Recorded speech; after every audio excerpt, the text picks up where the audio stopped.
Welcome to the Creative REI podcast, your go-to hub for all things real estate, business, life, travel, etc.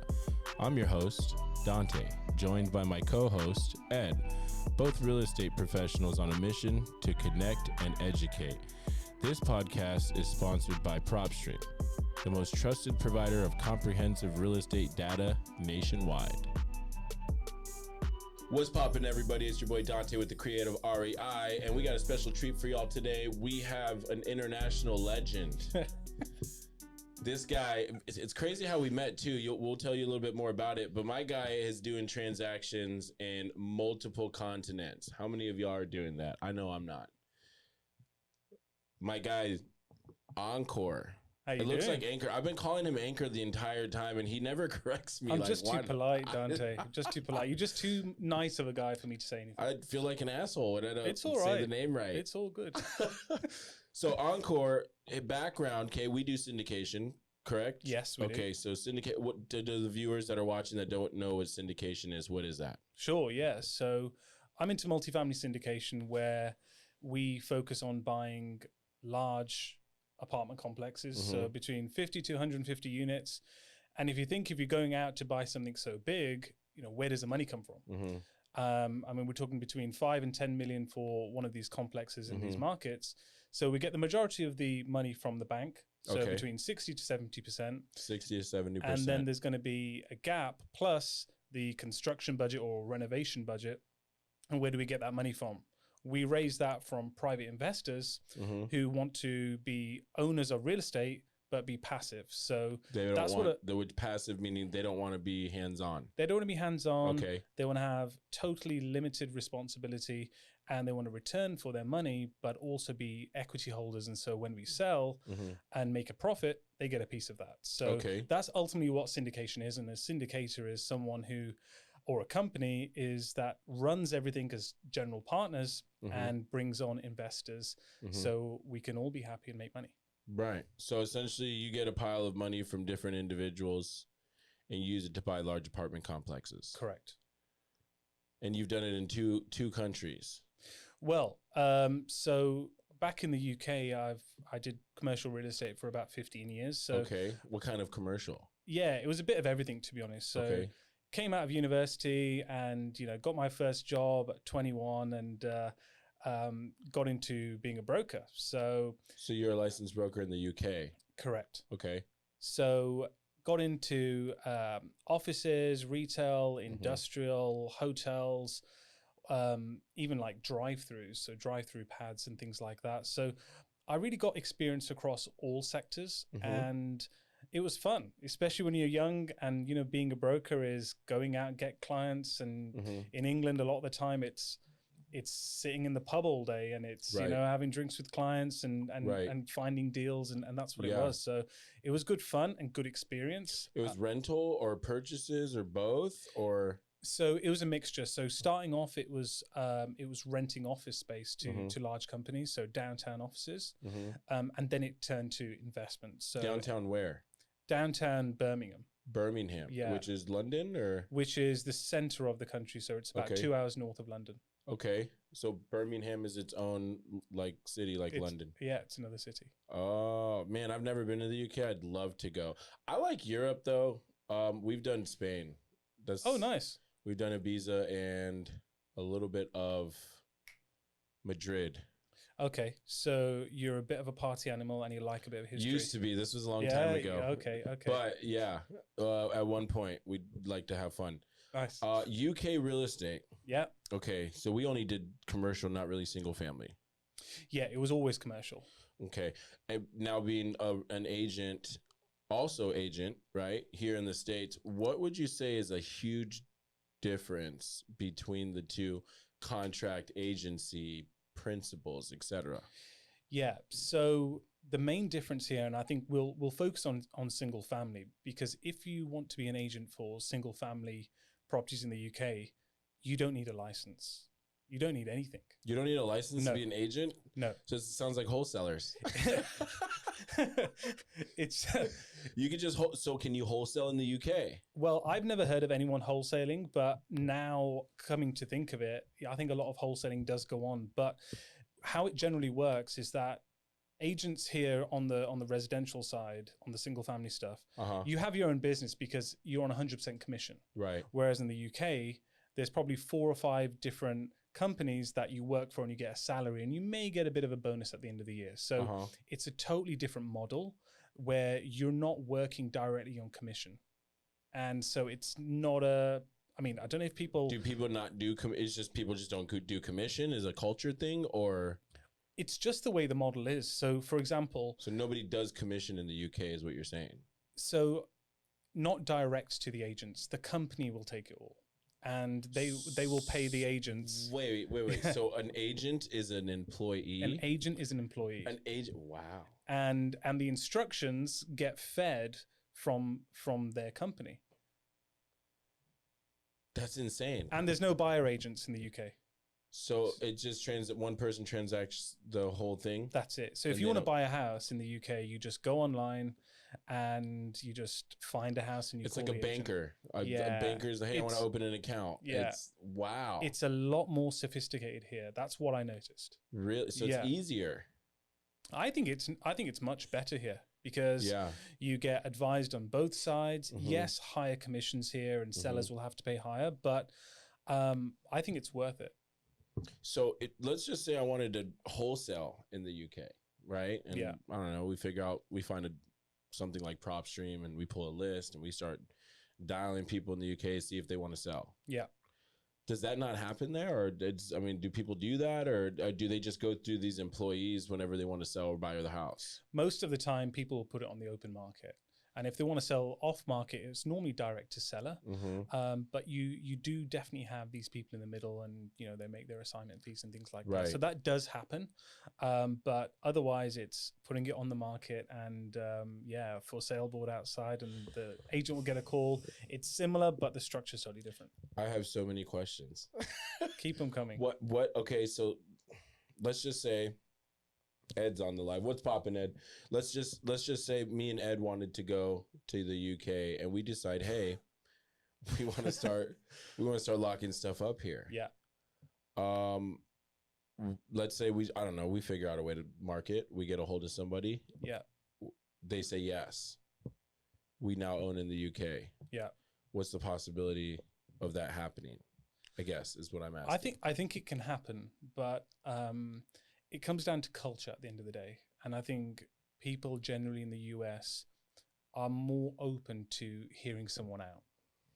Now, there may be people listening to this and they make 100 cold calls a day and they get, they don't probably experience that. But trust me, people in the US are just more open to hear things out. So I think if you went to the UK and, you being cool Dante and very friendly and everything, a lot of them might just be like, he's too friendly. This is not the real deal. They're way too friendly. And that's just a culture difference. So the US and UK are super similar in many things. And so it hasn't been difficult for me to adjust here, but there's just small little cultural differences that they're just a bit different. Okay. Yeah. So you're saying there's a chance though? There's a chance. You can make it anywhere. We're going to go wide in the UK. Okay. So first question for you. Yeah. Can you share a bit about your journey and how you got started in real estate investing? Yeah, sure. So, my journey has always been on the corporate side. So I went to university and I studied law and real estate there. So I was always going to do real estate, but as a career. So working for, a CBRE or one of those types of companies and just sticking there till the end. And that was my young sort of dream. And as soon as I sort of got a little bit older, I realized, well, wait a minute, I don't think I want to work for someone like for the rest of my life. Right. Of course I want to work for money, but I want my money to work for me as well. So all of these clients that I have, which were majority institutions, and so it was on a really big level, and I couldn't imagine investing at that level. And so, you'd see a lot of other people, buying single family homes on the BRRRR method and making money and holding their equity in it after refinancing and getting cash flow. And that just amazed me. It's like here in the States, or this was in the UK. In the UK. So they're doing the same thing. Yeah. It's the same thing. And so being an investor was thinking, man, I could be the client who I'm working for at the moment and running around for. And so the beauty that I think about real estate investing is that anyone can get into it. But I think there is just a barrier there because there is so much information out there. Everywhere you go, there's a real estate guru, there's a million YouTube channels, and everyone's telling you to do the same thing, but in very different ways. And either people are scared or just want to sit on the fence because, oh, we don't know what's happening with the market. We know what's going on. Right. And so... Sounds like that here. Yeah, it's the same everywhere. And so for me, it was just diving into it. And it's about surrounding yourselves with the right people. Because at the start, it was, right, who's telling the truth? Go to people that have done it. Go to people actually owning rather than people just telling you and being gurus and they don't own anything. Right. If you surround yourselves with the right people, that is the best way of learning. And that is the way I've learned anything, whether it's doing single family stuff, wholesaling. I learned a lot from you. And now I'm doing multifamily syndication. I'm surrounding myself with big players who ultimately are doing what I want to do, where I want to be in the next couple of years. And so if for any advice for anyone out there who wants to get into investing, just follow those people and get some face time with them. Yeah. So pretty much people with experience who have done it before, not people just. So a lot of big things is people used to do it and they don't actively practice it. Yeah. Teaching it as well. Yeah. That's another thing that goes on because what might have worked for them then doesn't work now. What I've noticed being in this for 5 years now, the market's cyclical. Yeah. About everything. Yeah. I notice when there's something that's popping and it's working. For example, hedge funds. A lot of wholesalers made a lot of money off of selling to hedge funds, and that was their whole business model. And then what happened? Hedge funds pulled out. They're not selling like they used to, so all that money they're making depleted. So cyclical, knowing that there's a window and you need to take advantage of the window you have now. While getting, you know what I mean? Well, yeah, this is it. And people get scared when they hear the word downturn, like, oh, properties are going to crash. Hell no, not me. That's blood in the streets. Exactly. It's time to buy. Exactly. Yeah. And so, like, for example, in commercial, so next year there's going to be almost $500 billion worth of loans coming due. And in commercial, right. In commercial. Correct. And that obviously includes and none of the commercial banks are going to renew them from what I've heard. No. And so there's going to be some distress next year. And, you know, there were a number of syndicators, a number of multifamily investors who bought properties, you know, in 2020, 2021, when the rates were so low. Right. And maybe because the vacancy rate was high or rents were super low, they couldn't hit the DSCR. Right. And so they were going in with bridge debt. And bridge debt was like at 4%, almost free money, and they were going for it, not thinking what's going to happen in the future. Who would have thought this was going to happen? Bridge debt meaning like they didn't have enough to keep up on it, so they used that bridge debt to pay the difference? Or what is bridge debt? So generally, if you're going for bank finance or agency finance, whether it's Fannie or Freddie, they will have strict stipulations when it comes to your debt service coverage ratio for year one. I see. And so you're talking about like LTV, loan to value? No, your debt service. So say your net operating income is $100,000. Right. And that's revenue, gross revenue minus expenses. Correct. Okay. But your debt service is $100,000 as well.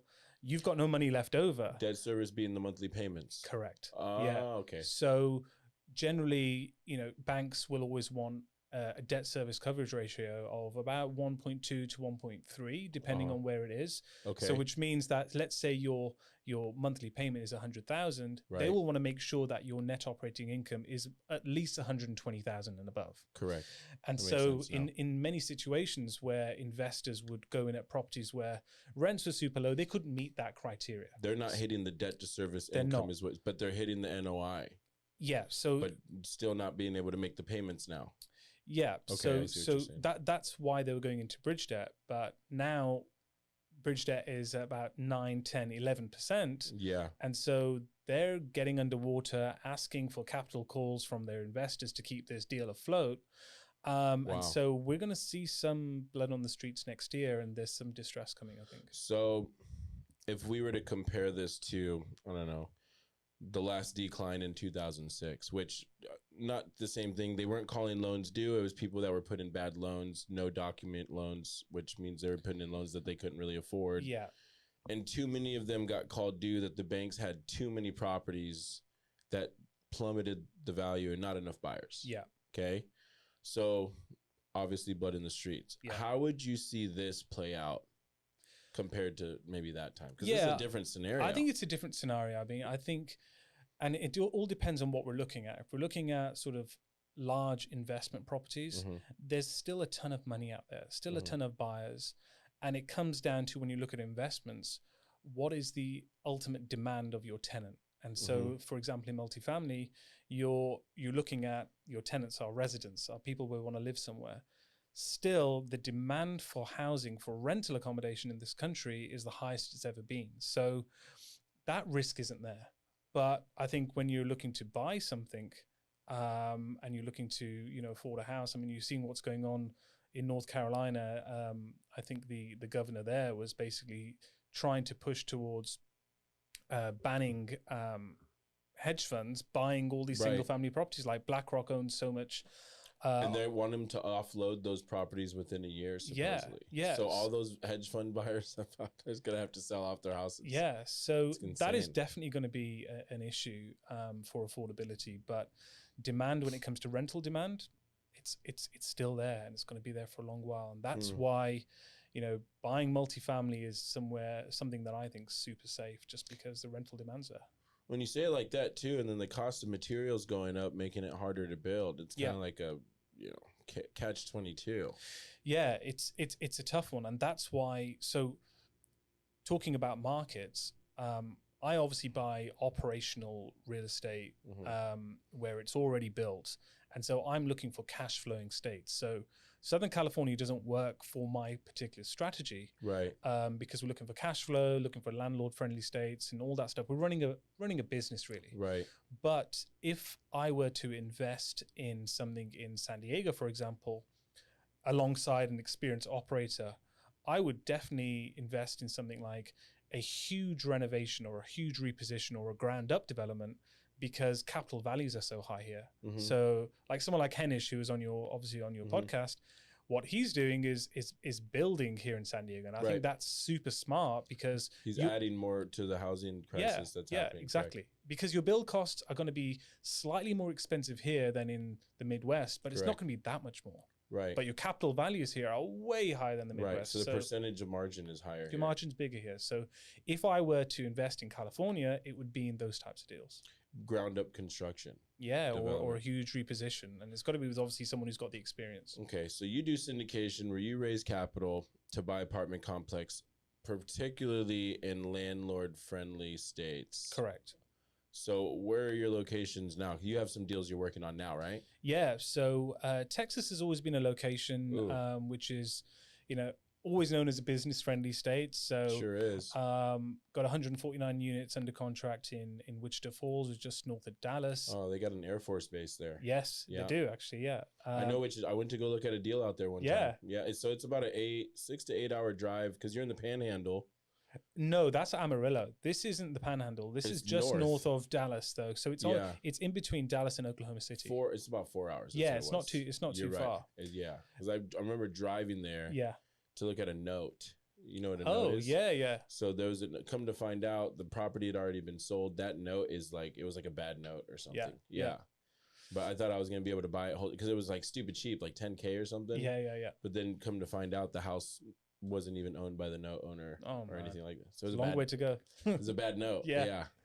But yeah, and then we've got 150 units in Victoria, so south near San Antonio. Okay. But really, our main focus has been Oklahoma. So Tulsa is a great city that we're focusing on. Kansas City, especially, and then places in Arkansas like Fort Smith. And Northwest Arkansas as well. Where did you find the properties that you have now in Texas? So the majority of the time, a lot of the properties that we find are broker-led. So in commercial, they're either off-market or led by brokers. And so it's broker to broker. Yeah. So it is key to have strong broker relationships. So Mm-hmm. a lot of my time I'm out there, either flying out there or on the phone and nurturing relationships and, getting understanding of what the market is. And Mm-hmm. I mean, a lot of people ask me this, that how can you invest so far away from home? Like, do you even know the neighborhoods and what's good, what's bad? Yeah. It takes time. A lot of people don't. Like, we get tired landlords that are out of state and they don't want to deal with it. Yeah. But we're also out of state landlords. So it's like, it's a matter of choose your hard. Well, if you have boots on the ground. Yeah. Then reliable boots. Exactly. Yeah, for sure. Exactly. So yeah, I mean, I think that's the best thing about sort of buying sort of larger properties is that you can have professional property management. So you flew out to Wichita Falls and walked the property and everything? Yeah. Nice. Yeah.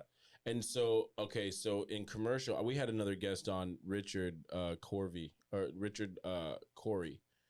And he was talking about, how you do appreciation using, just forcing appreciation by raising the rents. Correct. Right? Yeah. So are those type of situations where we could force appreciation and maybe do add value with like updates or something? Or what's the game plan? Yeah. Game plan typically is buying something that needs a little bit of love. So the units may need some money spent on them or updating, or the amenities are either non-existent or need some updating as well. Okay, so you add amenities, which increases value. Yeah. So ultimately, in commercial real estate, the value is directly a multiple of your net operating income.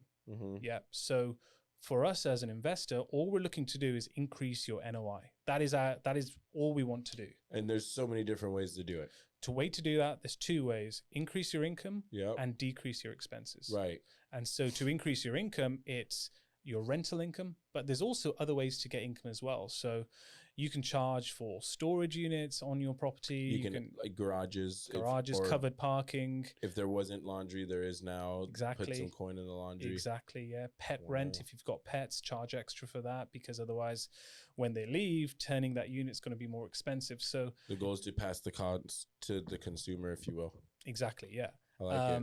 And also lowering your expenses.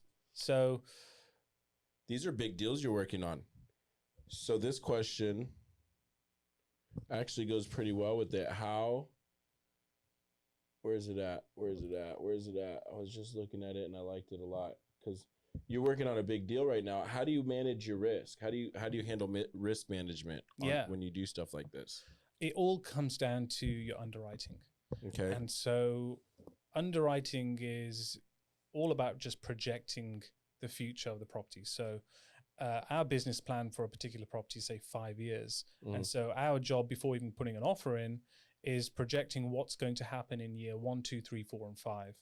Right. And let's say we calculate that the market rent after spending the money on the renovations is going to be $1,000 for a 2-bedroom, let's say. Okay. Even though we know that's where it will probably get to, we will underwrite on the basis of a rent less than that.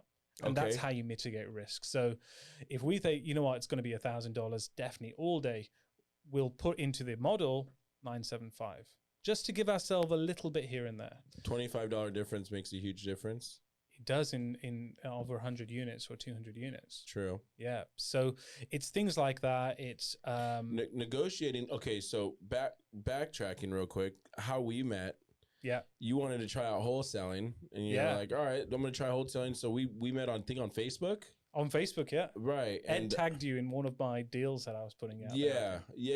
Okay. And then it was a different. We didn't even close on that deal or something. No, nothing happened with that deal. But then you brought me a triplex. Yep. And we did the whole. I guess I assigned it to you. I bought it for the 0 down. That's Garfield. Yeah. Matter of fact, I love talking about this because these are the deals that nobody wants to touch. And after being in this industry, you start seeing that there's a lot of properties they get tossed around, right? Yeah. Like. And you start seeing like, again, what happened? Again, yeah, exactly. Again. Yeah. And that was Garfield. I was like, why is this? And it'd been moved around by big box wholesalers, a couple agents. Yeah. Nobody could sell this house. Yeah. But you did. I don't know. I just saw it and I was like, Oceanside, that's Dante. Yeah, let's give him a call. Let's get some. Anything in Oceanside. You hear that, guys? Yeah. Anything in Oceanside, send it to me. Even if it's one of those deals that have been passed around, we're going to figure out a way to make it right. Somehow, some way. That's one thing I noticed. And this was probably the first time that we properly spoke. Right. Your approach to it was always how to solve the problem. It wasn't focusing on the problem. It was, right, what's the solution though? What's the solution? Right. And that's how you get deals done. Right. So, okay, now fast forward again with the deals you're working on. Yeah. Right. There's a lot more moving parts in commercial. Yeah. Than when you're doing these single families. Negotiating factors. Okay. How would you guys negotiate on commercial as you see us do in like the single family? Because now you've seen both sides, right? Sure. What would be some differentiators? What would be some of similarities? It depends what you're looking at. So let's say you're looking at a 100-unit property. I mean, it's a big piece of real estate. And if you, how much are we selling? How much is this? How much is this 100 units? 100 units would be an average of, say, I don't know, in Oklahoma, 70,000 a unit, so 7 million. Okay, so 7 million for 100 units. Yeah. Okay, and you're underwriting it. Yeah. You want it for 650, 6.5 or something, right? Yeah. How do you do that? So ultimately, the numbers don't lie. So we'll have a ceiling of where we can get to, and it comes down to your relationship with the broker, and if the broker really thinks you're legit, because at this sort of scale, brokers don't speak to just anyone. Right. Just calling and saying, oh yeah, I want to put an offer in. They wouldn't even pick up the call, let alone, have a look at the offer. So the key is partnering with strong partners and strong operational partners. So what I do is that if I'm buying something in Texas or in Oklahoma, I have strong relationships with already established operators out there. Okay. And I partner with them on the deal. So if I find the deal, I will go with them and I will say, look, let's take this one down together. That gives you track record, because someone who's just got into this, right?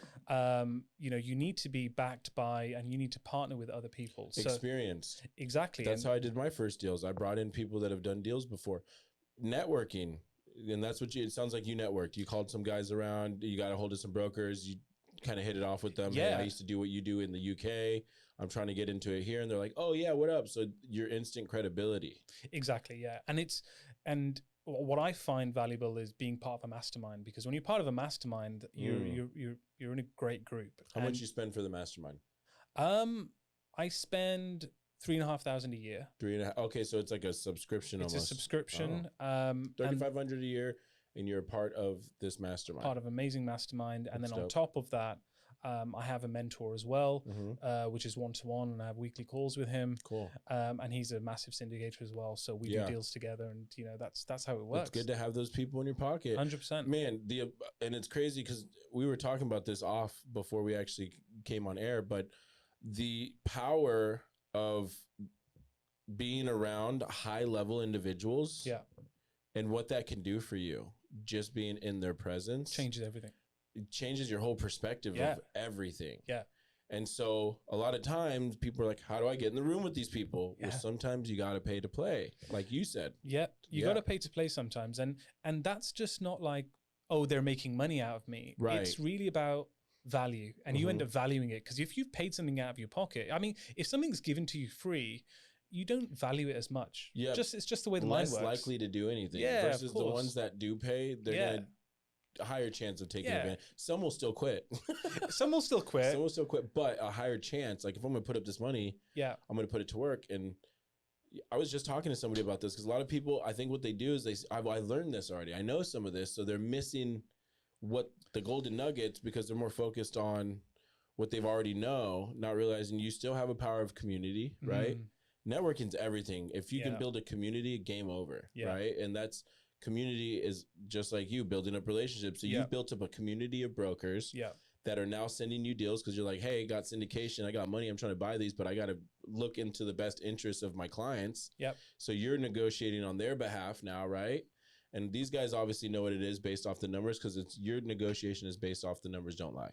Correct. Yeah. Numbers have to work. And look, I underwrite deals every single day, and out of 100 deals that I underwrite, 90 don't work. And so we don't even put in an offer. It sounds like new wholesalers that send us stuff. They don't work. And it's like most of the deals we get. Yeah. And you've got to remember, we have to work in the best interest of our investors. Our investors are number one. So we cannot go into a deal even with 1% doubt. So we have to say no to a lot of deals, and it's tough. But when you get into a good one, it's a good one. Yeah. You can't go into a deal with 1% down? No. As in 1% doubt. Oh, doubt. I thought you said down. No. I was like, that's actually a good down payment. Why No. Why wouldn't you? That would be great. I heard that wrong. Okay, yeah. I feel like mindset is a big deal. And I take it this. I had a transaction. I partnered with somebody. We don't really partner anymore because every time something bad would happen in a transaction, they freak out, and they'd be like, "Oh my God, and it's like, dude, you cannot have this mindset in this transaction like this. It's almost, you see the energy and you're like, you get nervous because the energy that you see from that, is gonna. This is me. Maybe it's me, but I see like when energy transfers, you're now putting that into the situation. Yeah. Don't bring that energy over here. I agree. I think in real estate in general, you've got to be open to that this problem's going to be there. It's literally, okay, I say this all the time. We're not real estate professionals. We are professional problem solvers that do real estate. 100%. And it's the more problems you solve, the more money you make. Yeah. Straight up. Exactly. So if I can solve your problem, and you get what you want, I get what I want, everybody wins. Well, this is the barrier, isn't it? That why people get a little bit scared of getting into it. You know, someone's in a full-time W-2 and, I want to get into real estate, and maybe they're dabbling in the stock market or a bit of Bitcoin and, playing a bit of gambling, but ultimately, they should be putting their money into real estate. They just don't know how to. Right. And, you've got to work with experienced operators for that. So you get somebody like that, right? Somebody who's got a regular 9 to 5, they got some money sitting in their bank account. What would you do with it if they were to maybe invest into your syndication? Yeah. I mean, look, I have sort of investor calls every day, and we'll have like a discovery call, like a 30-minute chat where I try and understand what their goals are first. So what are your financial goals? And it all depends on their age and their income and how much disposable income they have. But I got a 401k with 150K. Yeah. I got a 9 to 5. I make 150K a year. I don't want to get into real estate because I got a good 9 to 5. Yeah. But I got 150K in my bank account that's sitting in, 401k. Yeah. So 401k, that could be rolled over into an IRA, and you could self-direct that IRA and actually invest as much as you want into alternative investments. And so alternative investments mean not mutual funds, not stocks, not bonds, but you can invest in real estate, gold, art, whatever it may be. You can direct that money. It's your money at the end of the day. So I would always do that first as to what you've put away for your retirement. Let's accelerate that and maybe put it into one of my deals, or put them into working with someone else if they want to buy something small and be slightly a bit of an active owner as well. So it depends what they want to do. I feel like this is going to piss off financial advisors. It's funny because I meet so many financial advisors and we always have that chat. And as soon as they find out what you do is risky. What you do is risky. Yeah. They say it all the time. I think it's about diversification. I'm all for mutual funds, stocks, REITs. I think it's great. But if you want to really accelerate what you're doing, and you want to be a property owner as well, and benefit from all the tax benefits that you have as well from depreciation, you have to be a real estate owner. Right. And if you can put some of your money there and see how it works, then make the choice after that. Right. I always say one deal at a time. Yeah. Do one deal with me, see how it goes, and then we'll go from there. 100%. Yeah. So I had a private money lender who was self-directed. I don't know if it was self-directed or 401k, but there was a financial advisor involved, and they were like, we don't really advise that you get into real estate because it's risky. And I was like, hold on, let me get on the phone with him. Yeah. And again, he just wanted to manage the risk on it. So then we ended up getting the money out that they wanted to take out anyways, doing a fix and flip. Yeah. And then the return on that money was the percentage on cash was, he was impressed.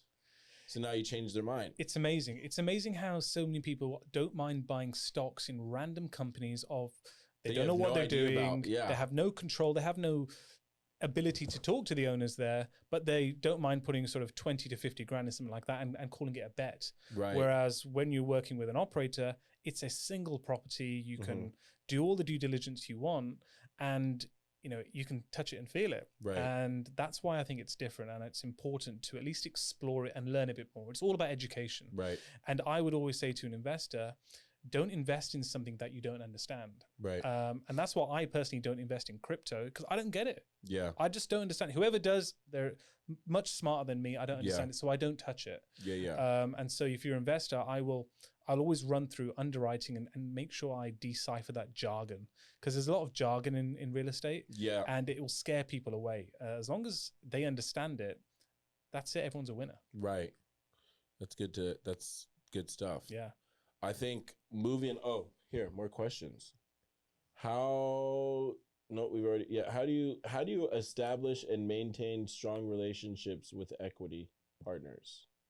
Yeah.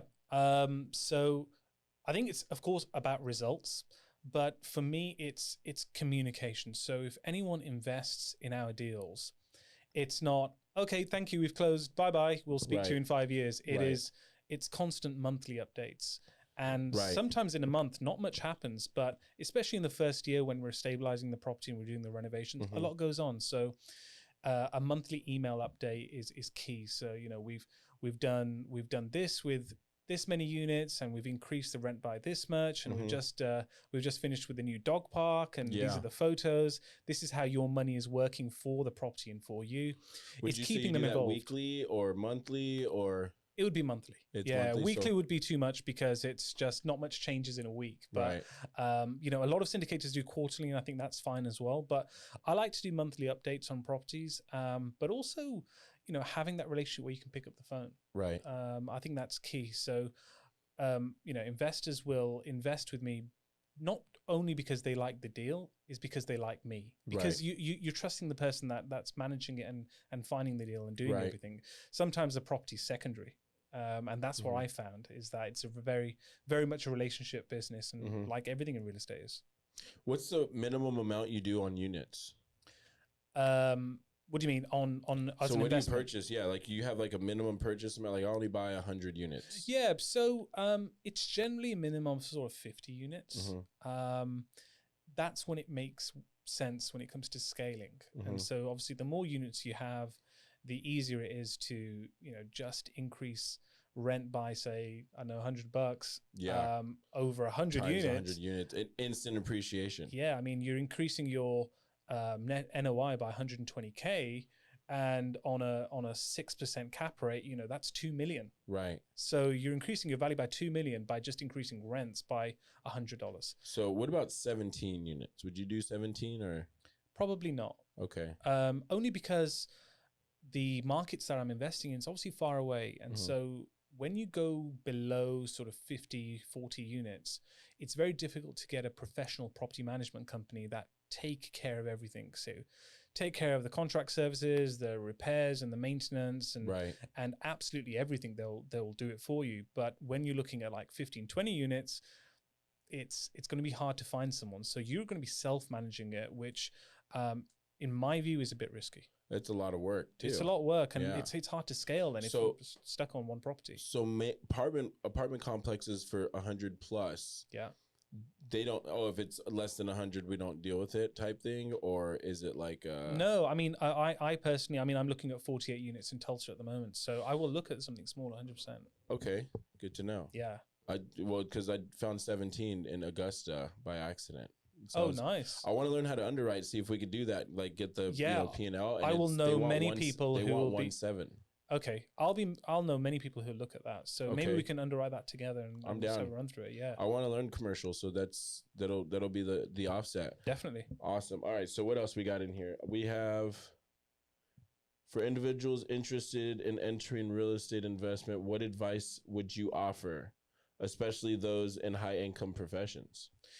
Yeah. So it depends what your profession is and what your goals are. So a lot of our investors are medical professionals. So they're doctors and they're earning great money, but they're working sometimes 14 days on, 14 days off, and you've got to work towards where your skills are. Right. And their skills is being a doctor, saving lives, and working 14 days straight, 12 hours a day.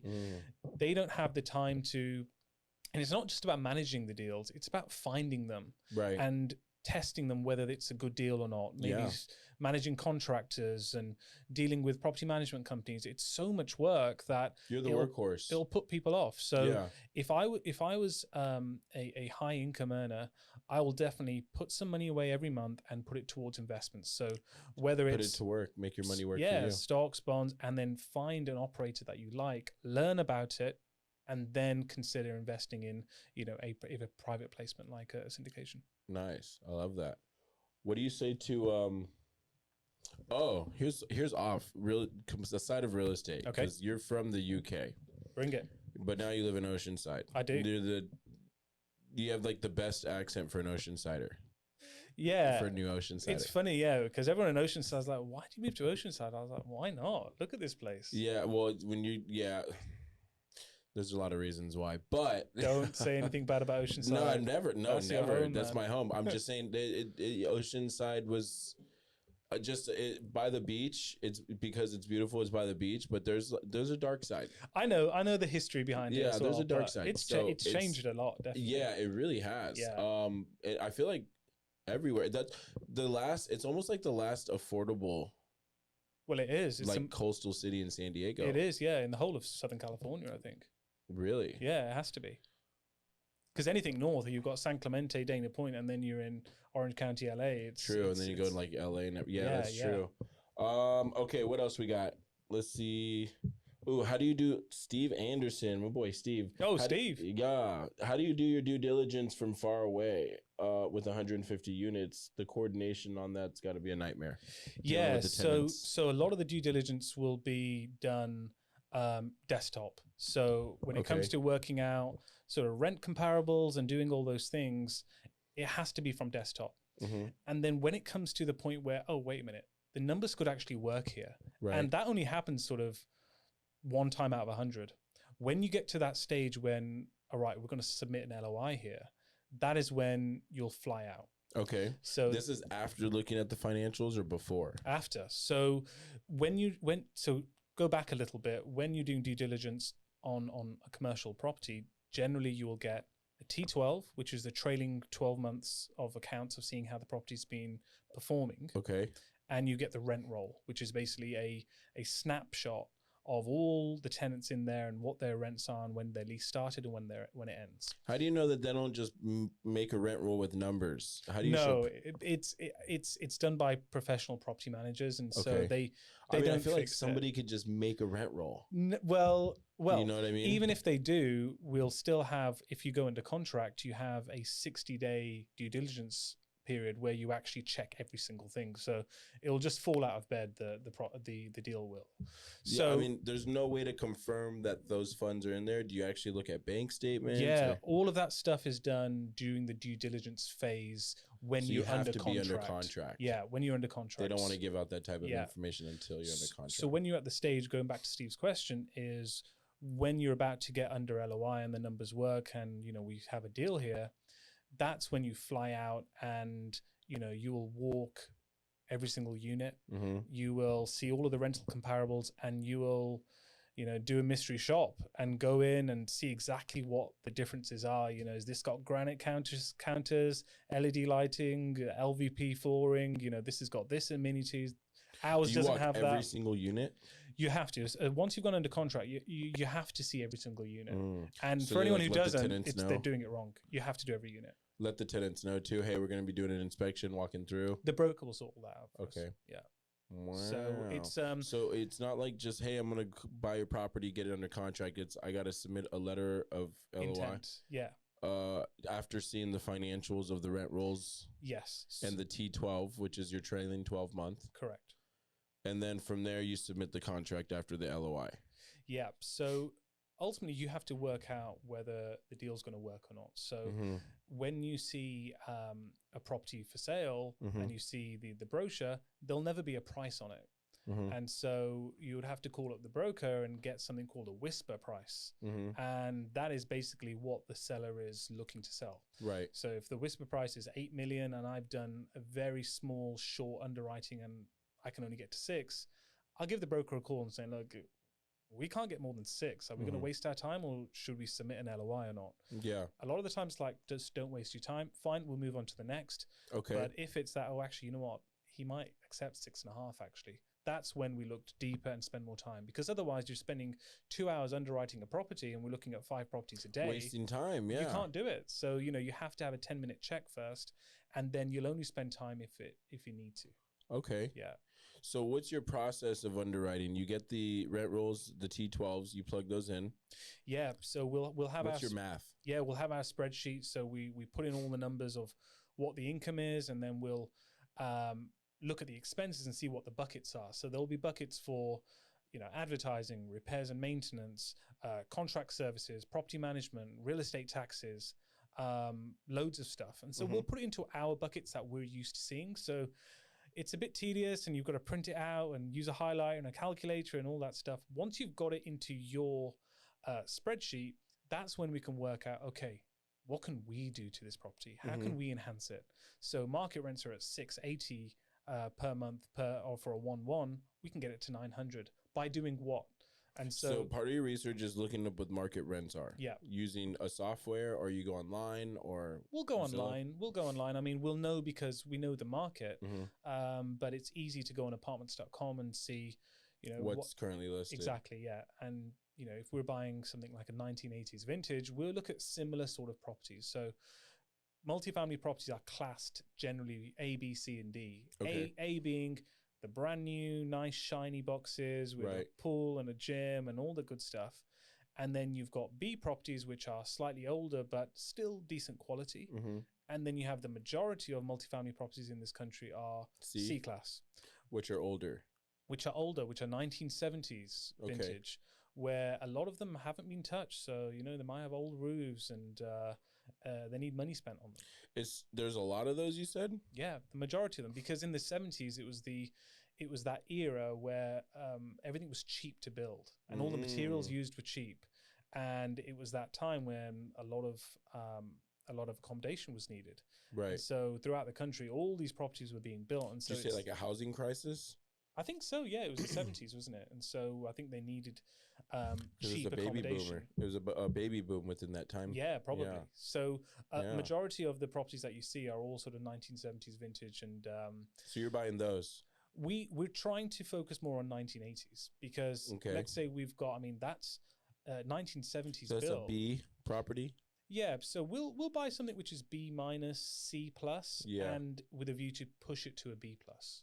Okay. And so I wouldn't call it a huge repositioning. We're not changing too much, but it's a light value add where, you know, there's a decent delta on the rents, and we can add some value within a relatively short amount of time. And it's normally the first year or two where we have to spend the money, renovate, and when it's stabilized, i.e. we've maximized everything, stabilization is normally end of year 2, and then we're plain sailing until sort of year 5, build up that cash flow and increase the rent slowly and then sell for a profit. We're happy and our investors are happy. Cap rates, how are you figuring out the evaluations in these properties? So you're looking obviously at, you know, NOI. Yeah. You're going to obviously have a value based off the NOI that you're looking at. Sure. How do you figure out with that evaluation? Because you're like, I might need it at 6, but they want 8. How do you get to 6? Like, what is the formula? I mean, the cap rate it's something that's just used for marketing purposes, and you'll find out what the market cap is by going to a market and calling 10 brokers, and they'll all tell you, it's around 6.5. Okay. But cap rate is purely a static number because it's based on the current NOI and the current price. And so it doesn't really tell you much because let's say we're buying a property where the rents are super low. Right. But that means the cap rate will probably be low, like going in, because the rents just aren't high. What cap rate doesn't tell you is how you can push rents high and what the potential is in that property. Right. So, that's, I guess, my question. So you can't. So, I mean, we sometimes buy value add properties where there's a huge gap between current rents and market rents. We'll go in at maybe 4.5% cap rate. Just so knowing. You do a 4. So if you know the market's 6, you're going to buy it at 4 to make that difference. Yeah. Yeah. and we'll just make it work however the numbers work, and whatever the cap rate equals, it equals. So cap rate is sometimes you need to know it, but also it's irrelevant. Depending on your market. It depends on your strategy. So Right. if you're buying A-class apartments where you're not adding any value at all, cap rates, it's important.